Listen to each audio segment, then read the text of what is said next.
वर्षा जल बहुत पवित्र होता है। जितेबले वर्षा हुए सेतेबले आमे वर्षा वृक्ष जगत माने वर्षा को चाही थांती से माने जेमती अमृत पान कला भले अनुभव करती। कारण किछि गछ को आमे जल देई थाउ, किछि गछ को देई न थाउ, से माने केवल निर्भर करती वर्षा जल उपरे अछंती। एणु भगवान कर कह जाय ए इंद्रकर आशीर्वाद थाए वर्षा जल। ए वर्षा जलर बहुत महत्व अछि, कारण अनेक तीर्थर जल समुद्रर जल ए बाष्प होइकि वर्षा आकार रे पुणी आसे। तेणु वर्षा जल रे पवित्र तीर्थ जल मध्य थाए। सेतिपई कि वर्षा जल होउची शिव भगवान कर प्रिय।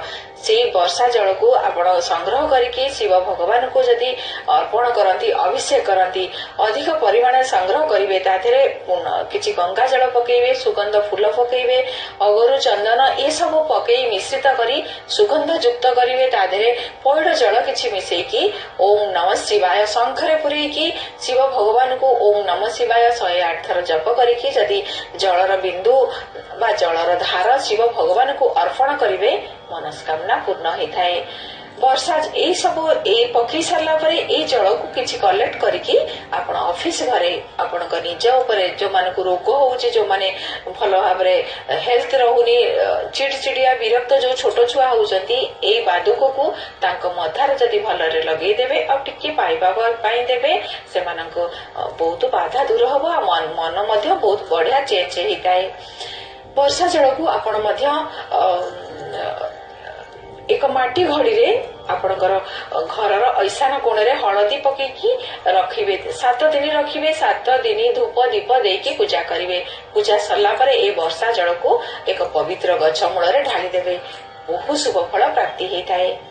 आपण वर्षा जल रे केवल शिव भगवान को नहीं, जो वृक्ष मूल रे जो देवदेवी रही प्रतिष्ठा होती, पूजा होती, खुला आकाश तले जो देवदेवी रुहती, तांको बसे माने खरा वर्षा शीत काकर सब पाई थांती।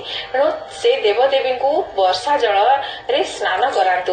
आपणकर जो मानकर मंगल दोष अछि, मांगलिक अछंती, से माने ए वर्षा जल रे गुड़ किछि पकांतु, आखु रस पकांतु, सुगंध फूल पकेकी देवी मां को स्नान करांतु। तादरे आपण हळदी, मेथा घसा बा मेथी गुंड सब मिश्रित करिकी मां को स्नान करांतु।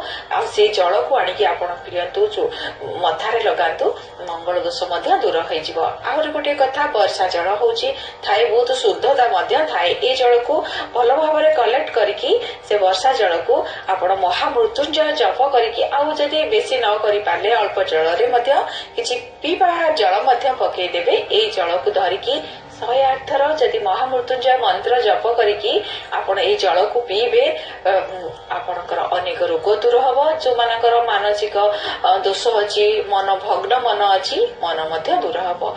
एमती भी आपण वर्षा जल जेमती खरा शीत काकर खाउचंती, वर्षा रे तिंतिबा भी बहुत शुभ होइथाय। बहुत आपण सोमवार किबा पूर्णमी दिन किबा आपणकर निजस्व नक्षत्र रे किबा जदि ए भी किछि भी जानि पारनांती, सिंपली वर्षा जल रे आपण किछि तीर्थतत्व वर्षा जल देह पाई कि मध्य बहुत भल होइथाय।